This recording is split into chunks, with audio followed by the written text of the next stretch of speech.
Yes, thanks for staying with us on the Sports Show. Now, normally Poppy and I get a few issues going here, so I'm going to put you under the grill a bit, Rocky. Anthony Mundine, 41 years old. Danny Green, 43 years old. Both coming to Adelaide to have a boxing event here. Be in February next year, I think. Do you care? Do you care about a 43-year-old and a 41-year-old going at it at Adelaide Oval? Oh, look, the fighters themselves I don't care about at all. As I said off air, that one's made a career out of making himself likeable in Danny Green. The other one's made himself a career out of being unlikeable, and he's done a very good job at that as well. They'll get the people there, and that's probably the main thing for South Australia is that, if they're saying 37 to 45,000 people, they'll go there.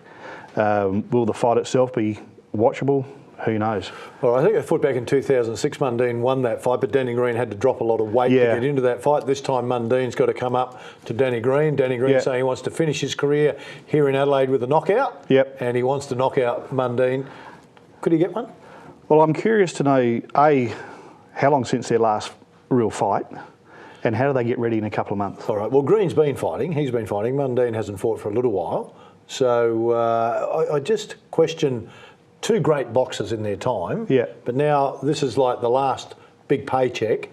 Are we going to be seduced by the chatter that goes on? Are we expecting a great fight, or do we accept that it's two aged warriors going one more round? No, the true boxing fans will be going there hoping that they pummel the living suitcase out of each other and think that they'll do a very good job doing it. So people will live in the past. They'll remember how good Danny Green was, and they'll remember how good Chock was, and they'll be expecting a All right. war. Is it built on the verbal exchange? Absolutely. Yep. So that's what's going to draw people in, more the verbal exchange? Good guy versus bad guy?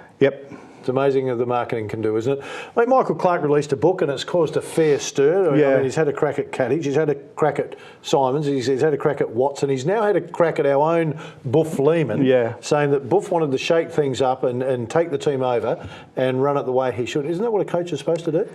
Well, I'm thinking if he can't, you might as well not have one. Go back to the Ian Chappell days when he said that coaches were what you jumped onto to go from one ground to the other. You know, Michael Clark is just doing himself no favours at all with this. If that was the way that he thought when he was captain, why didn't he bring it up when he was captain? Why didn't these blokes know about this? And if he had an astute cricket brain on game day, that's fine. But were the players really doing it for him, or were they just doing it to play cricket? Look, if you're reading between the lines, it doesn't sound like that, does it? He was a good cricketer, no question, an outstanding cricketer, but not a good captain.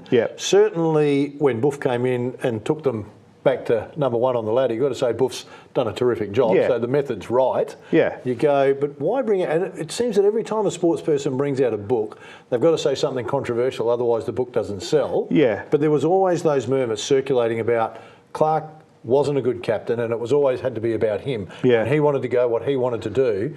The team didn't really fit around. It had to be about him. That seems to be coming out in the book. Well, it does, and you're right. They bring out the books to make money. Well, he's down to his last 25 million probably, and the excerpts have been in every paper around Australia. That's what we want to read. That to me has made the normal sports person's mind up about Michael Clark. I don't think they want to read his book, do they? No, I don't think so. I think he's going to work with Channel 9. I think he'll be an exceptional commentator, but just unfortunate that it leaves with a bad taste. Hope you've enjoyed the show. Time for us to go. Rocky, thanks for coming in. We'll look forward to your company next week. Bye for now.